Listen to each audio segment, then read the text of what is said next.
जब एक ऐसा दौर आया कि एक्टिंग सिखाई जाने लगी, उसके इंस्टीट्यूट्स और ट्रेनिंग सेंटर्स खुल गए और विभिन्न मुद्दों को लेकर फिल्म बनने लगी, तो हमारे यहाँ अभिनेत्रियों की भी एक अलग किस्म की पूरी एक खेप, जिसे हम कहेंगे, आई, जो उनमें से अधिकांश अपने बीच की साधारण युवतियाँ या महिलाएं दिखाई देती थी। विद्या सिन्हा, जरीना वहाब, जाहिदा, जाहिरा,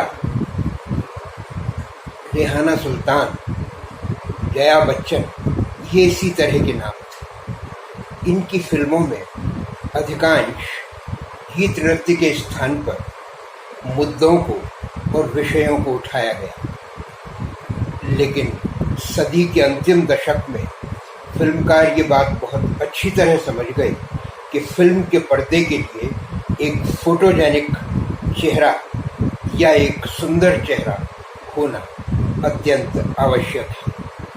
और ऐसे में एक और बात पर लोगों का ध्यान दिया गया। वो बात ये थी कि जिस तरह मॉडलिंग में ग्रूमिंग की जा रही थी, मॉडल्स को अपने व्यक्तित्व को निखारने के लिए बोलने के, स्वास्थ्य के टिप्स दिए जा रहे थे, और एक्टिंग में भी इसी तरह की बात हो रही थी। तो वहाँ ये देखा गया कि लगभग आधा पाठ्यक्रम, आधा कोर्स दोनों में समान ही है। ऐसे में मॉडल्स का भी अभिनेत्री बनने की ओर रुझान होना स्वाभाविक था।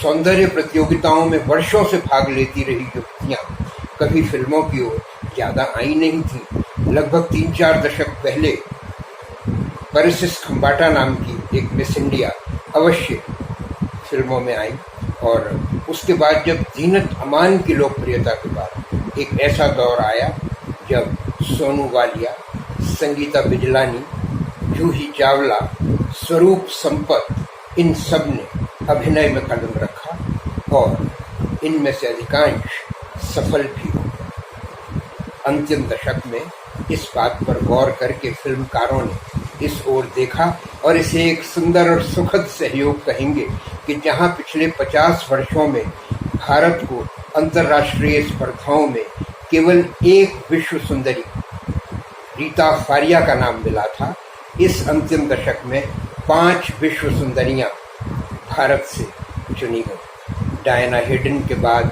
ऐश्वर्या राय, प्रियंका चोपड़ा, युक्ता मुखी, सुष्मिता सेन, लारा दत्ता जैसी उन महिलाओं, उन युवतियों का बोलबाला हो गया जो विश्व सौंदर्य में जिनकी ख्याति बढ़ गई। फिल्मकारों का ध्यान इस ओर गया और इसका नतीजा ये हुआ कि ये अभिनेत्रियां भी फिल्मों में आने लगी। इनकी जो पर्सनैलिटी ग्रूमिंग होती थी, उसमें बहुत सी बातें ऐसी थी जो अभिनय के लिए भी सीखनी आवश्यक थी। स्विमिंग, कार ड्राइविंग, मॉडलिंग के साथ साथ व्यक्तित्व, बोलने का तरीका, मंच पर अपने आप को प्रस्तुत करने का तरीका, लोगों के बीच जाने का तरीका, ये सब ये सीख कर आती थी। ऐसे में किसी गहन विषय पर अभिनय करना, किसी पात्र में उतरना इनके लिए सहज हो जाता है।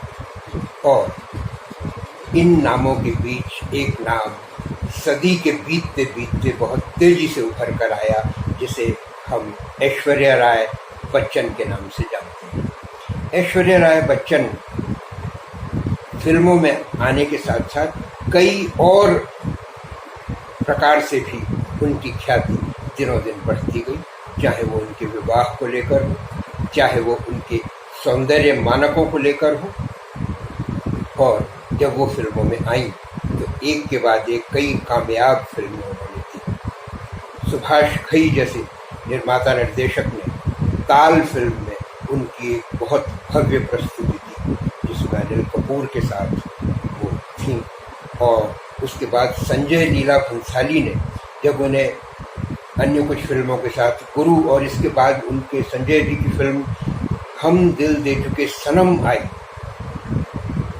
उसके बाद देवदास आई, तब ये माना जाने लगा कि सौंदर्य की ये श्रेष्ठ प्रतिमा फिल्मों में भी एक अद्वितीय स्थान रखती है, और लोगों का ध्यान इस बात पर गया कि संभवतः इस सदी की अंतिम नंबर 1 एक्ट्रेस के रूप में ऐश्वर्या राय उनका नाम दिखाई देने लगा। इतना ही नहीं, कुछ फिल्मों में जैसे उनकी, हालांकि कुछ समय के विराम के बाद उन्हें उनकी वापसी की फिल्म कहा जा रहा था जज्बा, जिसमें वो इरफान खान के साथ भी उन्होंने स्क्रीन शेयर किया, उसमें शबाना आजमी की उपस्थिति भी थी। और हम दिल दे चुके सनम तो एक मील का पत्थर साबित हुई।